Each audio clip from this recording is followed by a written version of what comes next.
ఎందరో త్యాగధనుల పోరాట ఫలితంగా 1947 ఆగస్టు 15న బ్రిటిష్ పాలన నుంచి విముక్తమై భారతదేశం స్వతంత్ర దేశమైంది.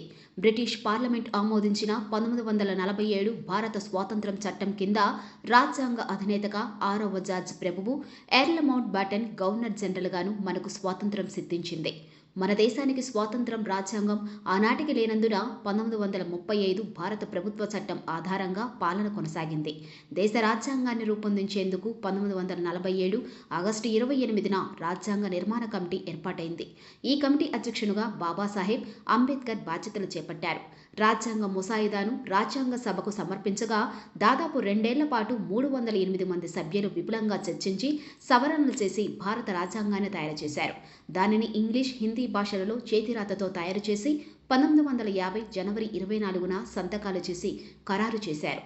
అలా తయారైన రాజ్యాంగం అమల్లోకి వచ్చిన రోజే భారత గణతంత్ర దినం 1950 జనవరి 26.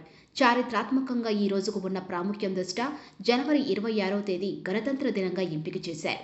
భారత స్వాతంత్ర్యం పోరాటానికి నాయకత్వం వహించిన భారత జాతీయ కాంగ్రెస్ 1930లో పూర్ణ రాజ్య కోసం ప్రకటన చేసి ప్రతి సంవత్సరం జనవరి 26ను పూర్ణ స్వరాజ్య జయంతి దినోత్సవం జరపాలని జాతికి పిలుపునిచ్చింది. భారత గణతంత్ర దినోత్సవాన్ని పురస్కరించుకొని దేశమంతటా వాడవాడలా ప్రజలు జాతీయ పతాకాన్ని ఎగురవేసి సంబరాలు జరుపుకుంటారు. స్వతంత్ర భారత రాజ్యాంగ నిర్మాణానికి రాజ్యాంగ సభకు పట్టిన కాలం 2 సంవత్సరాల 11 నెలల 18 రోజులు. రాజ్యాంగ సభ 11 సార్లు 165 రోజుల పాటు సమావేశమైంది.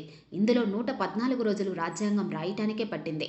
రాజ్యాంగ రాతప్రతిని తయారు చేసే క్రమంలో రాజ్యాంగ సభ ముందుకు 7,635 సవరణ ప్రతిపాదనలు వచ్చాయి. వీటిలో 2,473 ప్రతిపాదనలు పరిశీలించి చర్చించి పరిష్కరించింది.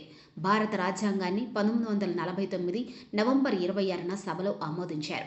1950 జనవరి 24న సభ్యులు ఈ ప్రతిపై సంతకాలు పెట్టారు. మొత్తం 284 మంది సభ్యులు సంతకాలు చేశారు. 1950 జనవరి 26న భారత రాజ్యాంగం అమల్లోకి వచ్చింది. ఆ రోజున రాజ్యాంగ సభ రద్దై భారత్ తాత్కాలిక పార్లమెంటుగా మారింది. 1952లో జరిగిన మొదటి సాధారణ ఎన్నికల తరువాత కొత్త పార్లమెంట్ ఏర్పడే వరకు ఈ తాత్కాలిక పార్లమెంట్ ఉనికిలో ఉంది. మన రాజ్యాంగం అసలు ప్రతులు 2 మాత్రమే ఉన్నాయి. హిందీలో ఒక ప్రతి, ఇంగ్లీష్లో ఒక ప్రతి ఉన్నాయి.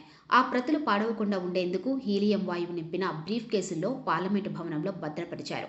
వాటి నకలను ఫోటో కాపీలు మాత్రమే మనకు అందుబాటులో ఉంటాయి.